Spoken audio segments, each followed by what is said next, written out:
പറഞ്ഞതാണ്. സ്വന്തം കൊലക്കത്തിയെടുത്ത് രാഷ്ട്രീയ എതിരാളികളെ കൊല്ലാൻ പോയ പാരമ്പര്യത്തിന്റെ ഉടമസ്ഥന ഇന്ന് കേരളം ഭരിക്കുന്ന മുഖ്യമന്ത്രി എന്ന് നിങ്ങൾ ഓർക്കേണ്ടതായിട്ടുണ്ട്. കണ്ണൂരില് അത് ടി പി ചന്ദ്രശേഖരനിൽ വരെ എത്തി. സ്വന്തം സഹപ്രവർത്തകനായ ചന്ദ്രശേഖരനെ പോലും കൊല്ലിച്ചത് അദ്ദേഹമാണ്. അദ്ദേഹത്തിന്റെ ബോഡി ഗാർഡായി നടന്നിരുന്ന ഒരു വെണ്ടുട്ടായി ഒരു ബാബുവുണ്ട്. ഒരു ബാബു, ആ ബാബു എന്ന് പറയുന്ന ചെറുപ്പക്കാരനും ഇദ്ദേഹവും തമ്മിൽ ഒന്ന് തെറ്റി അകന്ന് ബാബു ഇദ്ദേഹത്തിന്റെ അടുത്തേക്ക് 2-3 ദിവസമായിട്ട് വന്നില്ല.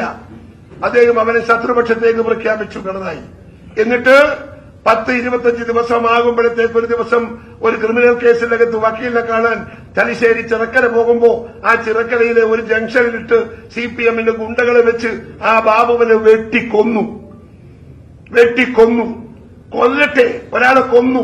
എന്നിട്ട് അദ്ദേഹത്തിന്റെ ശവസംസ്കാരത്തിന് ഒരൊറ്റ ആളുകളും പങ്കെടുക്കാൻ പാടില്ലെന്ന് പിണറായിയിലെ ജനങ്ങൾക്ക് മുഴുവൻ വിലക്ക് കൽപ്പിച്ചു ഈ പിണറായി വിജയനും പാർട്ടിയും. പോസ്റ്റ്മോർട്ടം നടത്താൻ പോലും ആരും ഉണ്ടായില്ല. അടുത്ത ബന്ധുക്കൾ മാത്രം 2-3 ആളുകൾ. അങ്ങനെ വൈകുന്നേരമാകുമ്പോ ചാരിപ്പാടുന്ന മഴ, ബോഡി മറവ് ചെയ്യാൻ കുണ്ടുകുഴിക്കാൻ ആളില്ല, പിക്കാസില്ല, അവിടെ നാട്ടുകാരില്ല, അയൽവക്കക്കാരില്ല, ആരുമില്ലാതിരിക്കുന്ന ദയനീയമായ അവസ്ഥയിൽ ബോഡിയും വെച്ച് അടുത്ത കുടുംബക്കാരെ വീട്ടിലിരിക്കുന്നു. ആ വീട്ടിനടുത്താണ് അന്ന് SN കോളേജിലെ KSUവിന്റെ വൈസ് ചെയർമാനായിരുന്ന നമ്മുടെ ഒരു പെൺകുട്ടി, പേര് മറന്നുപോയി. അവരന്ന് ആ കുട്ടി എന്നെ വിളിച്ചിട്ട് പറഞ്ഞു, ഇങ്ങനെ ഒരു സംഭവം ഉണ്ടായിട്ടുണ്ട്, ഇവിടെ ആളുകളില്ല ഇത് മറവ് ചെയ്യാൻ, അതുകൊണ്ട് സുധാകരൻ ചെയ്യണമെന്ന് പറഞ്ഞപ്പോ എന്റെ നാട്ടിൽ നടാലിൽ നിന്ന് 3 ജീപ്പിൽ ആളുകളെയും പിക്കാസും പെട്രോമാക്സും ഒക്കെ എടുത്ത്, ലൈറ്റില്ല, പെട്രോമാക്സ് കൊടുക്കുന്നില്ല കടകളിൽ നിന്ന്, അവിടെ പെട്രോൾ മാക്സും ഒക്കെ എടുത്ത് 15 ആളുകളെ അയച്ച് അവർ പോയിട്ടാണ് ആ ബോഡി മറവ് ചെയ്തത്. അതാണ് പിണറായി വിജയൻ.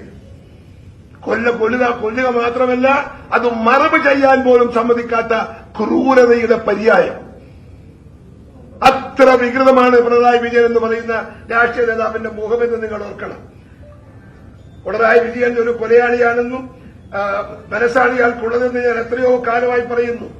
അപ്പോ അതുകൊണ്ട് തന്നെ അദ്ദേഹത്തെ കേരളത്തിലെ ജനങ്ങൾക്ക് നേരിട്ട് തൊട്ടറിയാൻ ഈ സാധിക്കുന്നു എന്ന് എനിക്ക് മനസ്സിലാവുകയാണ്. മറ്റുള്ളവരുടെ രക്തം കണ്ട് ഉന്മാദിക്കുന്നവനാണ് ഈ സൈക്കോപാത്ത് എന്ന് പറയുന്നത്. എന്റെ ബോധ്യങ്ങളുടെയും തെളിവുകളുടെയും അടിസ്ഥാനത്തിൽ പറയുന്നത്, ഒരു സൈക്കോപാത്തിന് മാത്രമേ കോൺഗ്രസ് നേതൃത്വത്തെയും പ്രതിപക്ഷത്തെയും ഒന്നടങ്കം ഇല്ലാതാക്കാനുള്ള നടപടികൾക്ക് നേതൃത്വം കൊടുക്കാനാവൂ. ശ്രീ പിണറായി വിജയന് സൈക്കോപാത്താണെന്ന് ഞാൻ വിശ്വസിക്കുന്നു. അദ്ദേഹം ഒരു സൈക്കോപാത്താണെന്ന് പറഞ്ഞാൽ അതൊരു അധികം പറ്റാകുമെന്ന് എനിക്ക് തോന്നുന്നില്ല. ആ പദം മാത്രം മതിയോ എന്നാണ് എനിക്ക് സംശയം. അതിനപ്പുറത്തൊരു പദം ഉണ്ടോ എന്ന് എനിക്കറിയാത്തതുകൊണ്ട് ഞാൻ മറ്റൊരു വാക്ക് കണ്ടെത്താത്തത്. പറയാൻ സാധിക്കുന്നതിനുള്ള പരമാവധി വാക്കാൻ ഞാൻ പറഞ്ഞത്, ഹി ഈസ് എ സൈക്കോപാത്ത്. അങ്ങനെ ഒരു മുഖ്യമന്ത്രി കേരളത്തിൽ വേണോ വേണ്ടയോ എന്ന് ഈ കേരളത്തിലെ ജനങ്ങൾ ആലോചിക്കേണ്ടതാണ്. കണ്ണൂരിലെ ജനങ്ങൾക്ക് മാത്രം അറിയാവുന്ന പിണറായി എന്ന സൈക്കോപാത്തിനെ കേരളത്തിലെ ജനങ്ങൾക്ക് മുഴുവൻ തിരിച്ചറിയാൻ നവകേരള സദസ് യാത്രയിലൂടെ സാധിച്ചു എന്നതിൽ ഞാൻ സംതൃപ്തനാണ്. നവകേരള സദസ് കേരളത്തിലുടനീളം സഞ്ചരിച്ച് 37 ദിവസം ഈ സൈക്കോപാത്തിന്റെ ക്രൂരകൃത്യങ്ങൾ ജനങ്ങൾ കണ്ടു. കല്യാശ്ശേരിയിലെ കുട്ടികളെ അടിച്ച് പിണറായി വിജയന്റെ ഗുണ്ടകൾ തല്ലിച്ചതച്ച് അതിനെ ജീവൻ രക്ഷാ പ്രവർത്തനമായി വിശേഷിപ്പിച്ച് ഒരു സൈക്കോപാത്തിന് മാത്രമല്ലേ അത് പറയാൻ സാധിക്കൂ എന്ന് ഞാൻ ഒരിക്കൽ കൂടി ചോദിച്ചാൽ തെറ്റുണ്ടോ എന്ന് നിങ്ങൾ തന്നെ ഉത്തരം പറയണം. നവകേരള സദസ്